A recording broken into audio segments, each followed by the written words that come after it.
முதல்ல இன்றைக்கு உயிர்த்த ஞாயிறு தாக்குதலினுடைய 7வது வருட நினைவு நிகழ்வுகள் நடைபெற்று கொண்டிருக்கின்ற இந்த நேரத்திலே நாங்கள் அந்த தாக்குதல் காரணமாக மரணித்த அனைத்து உறவினர்களுக்கும் எங்களுடைய அனுதாபங்களை இந்த குடும்பத்தை உறுப்பினர்களுக்கு வந்து எங்களுடைய அனுதாபத்தை மீண்டும் தெரிவிக்கின்ற அதே சமயம் அந்த தாக்குதல் காரணமாக ஒட்டுமொத்த முஸ்லிம் சமூகமே பழிவாங்கப்படுகின்ற அளவுக்கு இனவாதத்தால் பாதிக்கப்பட்ட முஸ்லிம் மக்கள் உடைய அந்த பாதிப்புக்கும் எங்களுடைய பூரண அவர்களுக்கு அந்த நியாயம் கிடைப்பதற்கு எங்களுடைய பூரண ஆதரவும் ஒத்துழைப்பும் தொடர்ந்து இருக்கும். இந்த நாட்டிலே இருக்கக்கூடிய இனவாத போக்கை முற்றுமுழுதாக இல்லாமல் செய்கிறதுக்கு அதாலே அந்த இனவாதத்தால் வந்து அனுபவப்பட்டு பாதிக்கப்பட்ட இன்னொரு ஒரு இனம் என்ற வகையில் வந்து நாங்கள் அந்த பாதிக்கப்பட்ட உறவினர்களுக்கும் எங்களுடைய பூரண ஆதரவும் ஒத்துழைப்பும் நிச்சயமாக இருக்கும் என்ற விடயத்தையும் இங்கு சுட்டி காட்டி நீதி நியாயத்தை தேடி அதை வலியுறுத்தி அதை எட்ட விரும்புகின்ற அனைத்து தரப்புகளோடும் இந்த அநியாயத்துக்கு ஒரு முற்றுப்புள்ளி வைக்கிறது மட்டுமில்லை, இதுக்கு பின்னாலே உண்மையிலே இருக்கக்கூடிய நபர்கள் தூக்குக்கு அனுப்புவதற்கு நீதி நியாயத்தை நிலைநாட்டுவதற்கு தமிழ் தேசிய பேரவையுடைய முழுமையான பங்களிப்பு எப்பொழுதும் இருக்கும் என்பதையும் நாங்கள் இந்த இடத்துல வந்து சுட்டிக்காட்ட விரும்புகின்றோம். இன்றைக்கு நாங்கள் இந்த பத்திரிகையாளர் மாநாட்டை வைப்பதற்கு எடுத்த முடிவுக்கு பிரதான காரணம் வந்து உங்களுக்கு தெரியும், கிட்டத்தட்ட 1.5-2 மாதங்களுக்கு முன்பதாக தமிழ் சட்டத்தரணிகள் சங்கம் உடைய ஏற்பாட்டிலே பாராளுமன்றத்தை பிரதிநிதித்துவப்படுத்துகின்ற தமிழ் தேசிய கட்சிகளுக்கு இடையிலான ஒரு இணக்கப்பாடு, விசேஷமாக இனப்பிரச்சினை தொடர்பாக ஒரு பொது நிலைப்பாட்டு ஒன்றை எட்டுவதற்கான முயற்சிகள் மேற்கொள்ளப்பட்டன. அந்த முயற்சிகளிலே வந்து தமிழ் தேசிய பேரவை என்ற அடிப்படையிலே நம்முடைய அணிக்கும் தமிழரசு கட்சிக்கும் ஜனநாயக தமிழ் தேசிய கூட்டணிக்கும் அழைப்புதல் விடுக்கப்பட்டிருந்தது. அந்த வகையில் வந்து முதலாவது கூட்டத்திலே நாங்கள் கலந்து கொண்டு நாங்கள் ஒரு சில விடயங்கள் சம்பந்தமாக, அதாவது கொள்கை அளவிலே எந்த இலக்கை நோக்கி நாங்கள் பயணிக்க வேண்டும் என்ற விடயம் சம்பந்தமாகவும் அந்த இலக்கை அடைவதற்கு ஒரு சில கொள்கையிலான அணுகுமுறைகள் சம்பந்தமாக ஒரு இணக்கப்பாட்டுக்கு நாங்கள் எட்டக்கூடியதாக இருந்தது. விசேஷமாக தமிழ் தேசம் அங்கீகரிக்கப்படுகின்ற தமிழ் தேசத்துடைய இறமை நிலைநாட்டக்கூடிய விசேஷமாக திம்பு கோட்பாடுகளை முழுமையாக அனுபவிக்கக்கூடிய ஒரு ஒற்றையாட்சியை முற்றுமுழுதாக நிராகரிக்கிற ஒரு தீர்வை வரைவதற்கு நாங்கள் கொள்கை அளவில் வந்து இணக்கம் கண்டிருந்தோம். அதிலே பெரிய குழப்பம் வர முடியாது, பேருக்காவது கூட வந்து வர முடியாது என்றால் இந்த 3 கட்சிகளையும் தேர்தல் நேரத்தில் வந்து அந்த நிலப்பாட்டுகளை வலியுறுத்தித்தான் வாக்கை கட்டு அந்தந்த கட்சிகள் வந்து பாராளுமன்ற பிரதிநிதித்துவம் பெற்றிருக்கிறார்கள். ஆகவே அந்த இலக்கு சம்பந்தமாக எவரும்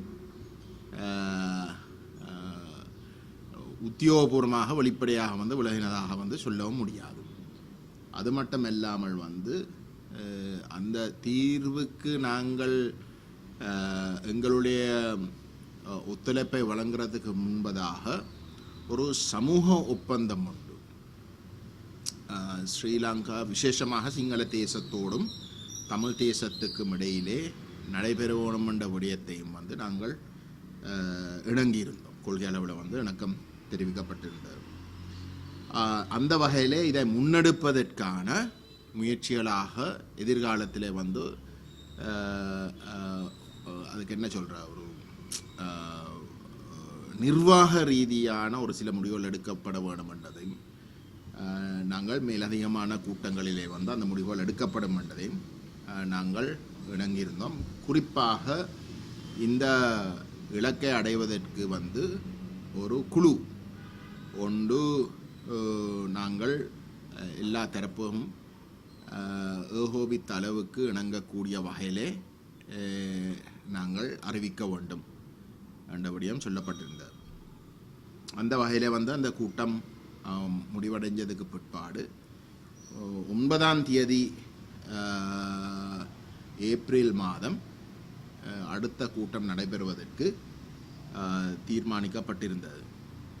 ஆனால் அதில் எங்களுக்கு அதாவது தமிழ் தேசிய பேரவையினுடைய பங்களிப்பு சம்பந்தமாக ஒரு சில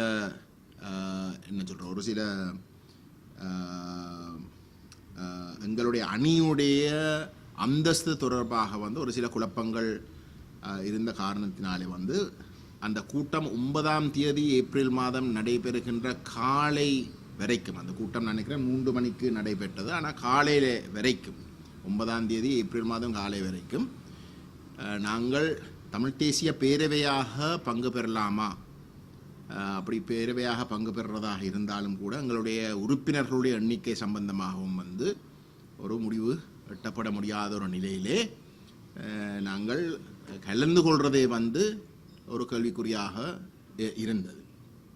இறுதியில் எங்களுக்கு 9ஆம் தேதி காலையில் தான் எங்களுக்கு அந்த அனுமதி வழங்கப்பட்டது. அந்த அனுமதி வழங்கப்பட்ட இடத்துல வந்து எங்களுடைய உறுப்பினர்களே ஒரு நபரை தவிர, திரு காண்டீபன் அவர்களை தவிர மற்ற அனைவரும், நான் கலந்து கொள்ள முடியவில்லை என்றால் நான் வெளிநாட்டில் இருந்தனால் என்னுடைய அதுக்கு சொல்கிறேன் மெடிக்கல் காரணமாக வந்து நான் அதில் நேரடியாக வந்து கலந்து கொள்ள முடியவில்லை, ஜூமில் கூட கலந்து கொள்ள முடியலை. நான் எங்களுடைய ஏனைய உறுப்பினர்கள் வந்து ஜூமூடாக கலந்து கொள்வதற்கு இணக்கம் தெரிவிக்கப்பட்டிருந்த ஒரு சூழலில் வந்து அந்த கூட்டத்தில் 9ஆம் தேதி வந்து நாங்கள் கலந்து கொண்டிருந்தோம். ஆனால் தமிழரசு கட்சியுடைய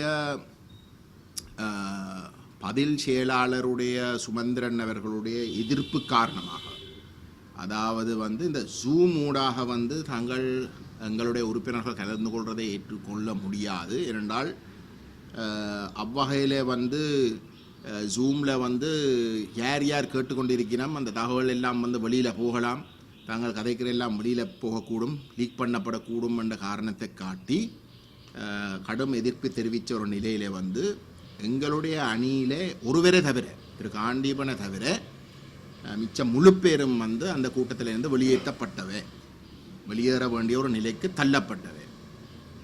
அப்படி தள்ளப்பட்டிருந்த ஒரு சூழலிலே தான் எங்களுக்கு திரு சுமந்திரன் அவர்களும் திரு சுரேஷ் பிரேமச்சந்திரன் ஜனநாயக தமிழ் தேசிய கூட்டணி சார்பாகவும் ஊடகங்களிலே வந்து தமிழ் தேசிய பேரவையுடைய ஒரு சில நடவடிக்கைகள் சம்பந்தமாக அவர்கள்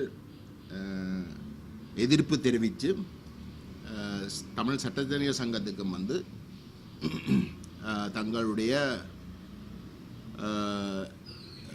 ஆட்சேபனையும் எதிர்ப்பையும் வந்து பதிவு செய்திருக்கிறார்கள், எழுத்து மூலமாக பதிவு செய்திருக்கிறார்கள்.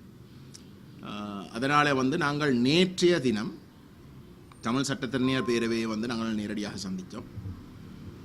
சந்தித்து தமிழரசு கட்சியும் ஜனநாயக தமிழ் தேசிய கூட்டணியும் குறிப்பாக பதில் செயலாளராக இருக்கிற சுமந்திரனும் சுரேஷ் பிரேமச்சந்திரனும் வந்து ஊடகங்களுக்கு சொன்ன கருத்துகளின் படியும் வந்து அதில் தமிழரசு கட்சி எழுதின கடித வெளியில் ஊடகங்களில் வந்திருக்கிற அடிப்படையிலே அதுதான் என்ற ஒரு நம்பிக்கையில் எங்களுக்கு சொல்லப்பட்டதின்படி தமிழ் தேசிய பேரவை சிவில் சமூகங்களோடு இணைந்து நாங்கள் பயணிக்கிறதுக்கு முடிவெடுத்து கடந்த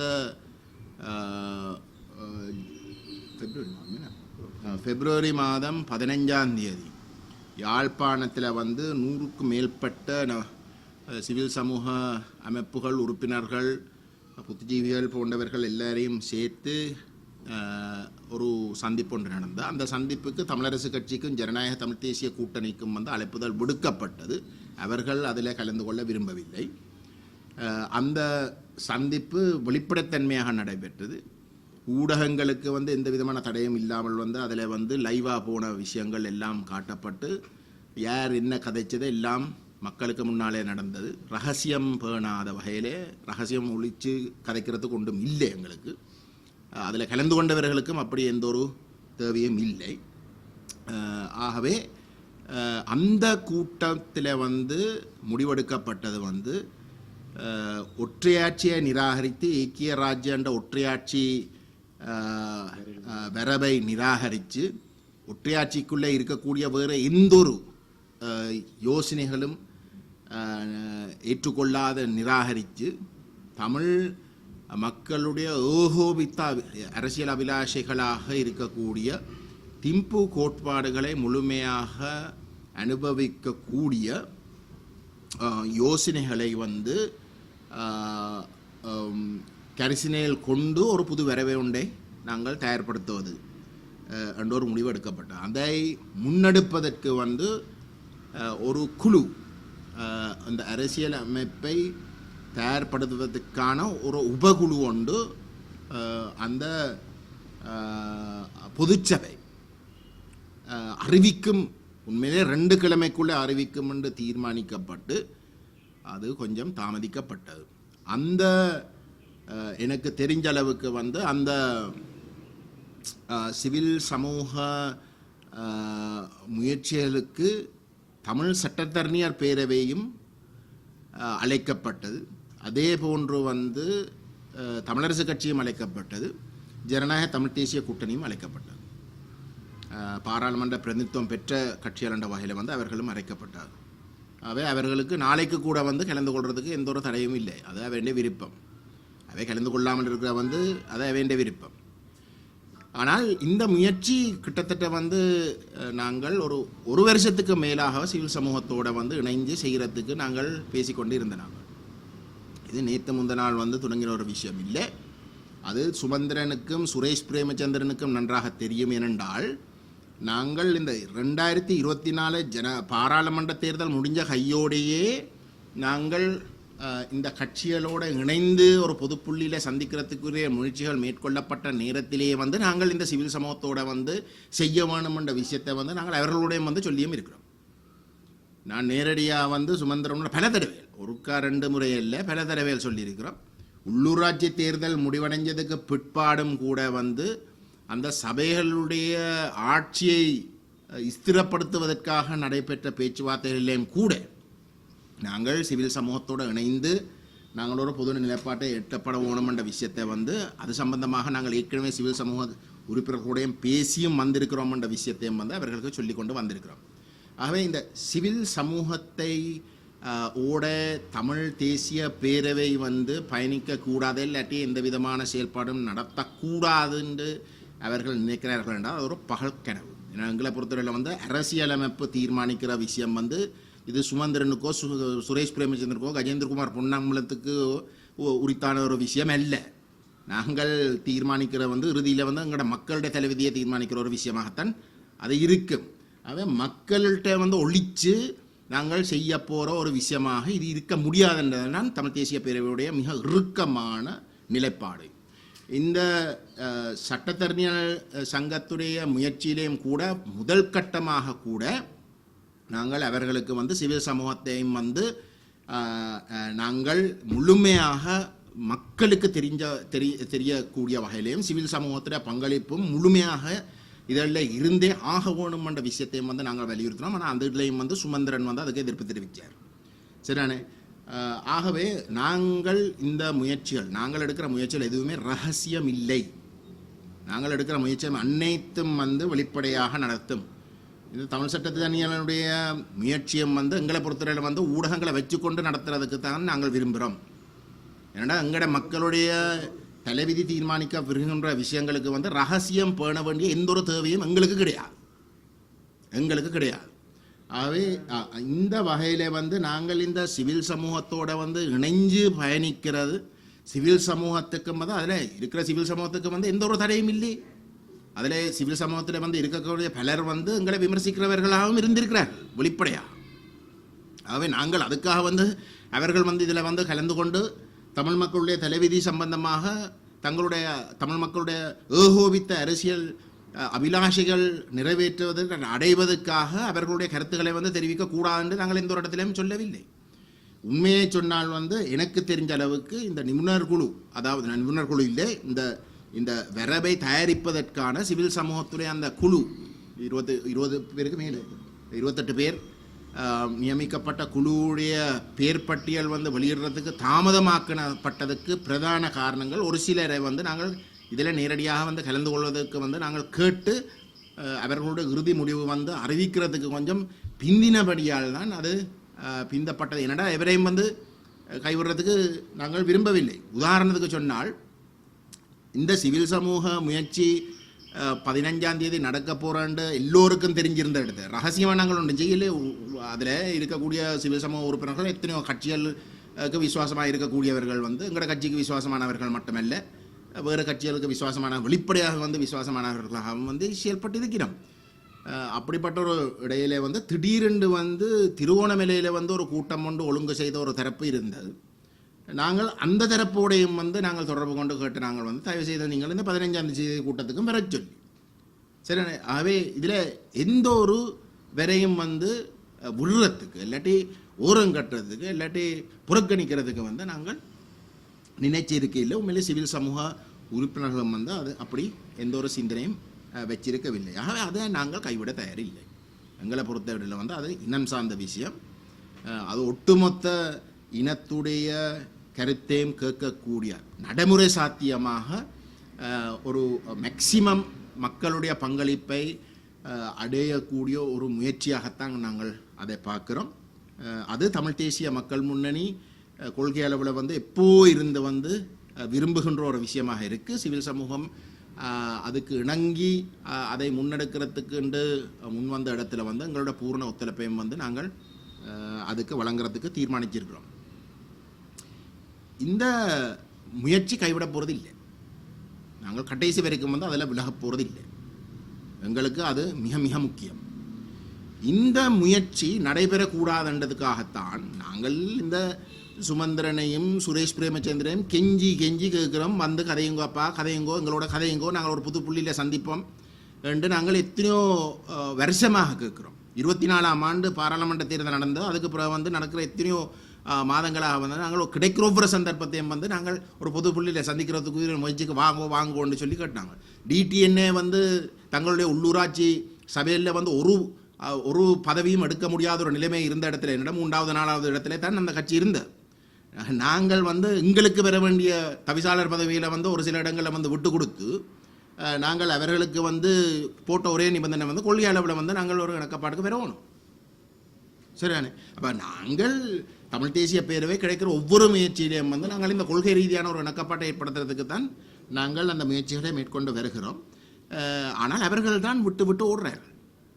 எங்களோட ஒரு ஒப்பந்தம் செய்து தவிசாளர் பதவியில் 2-3 சபையில் எடுக்கப்படுறதுக்கு நாங்கள் உதவி செய்ததுக்கு பிறகு அந்த நிலப்பாட்டை மீறுகின்ற வகையில், அந்த இணக்கப்பாட்டை முற்றுமுழுதாக மீறுகின்ற வகையில் இன்றைக்கும் 13ஆம் திருத்தம் சம்பந்தமாக கூட்டங்கள் நடத்தி கொண்டிருக்கிறார் டிடிஎன்ஏ.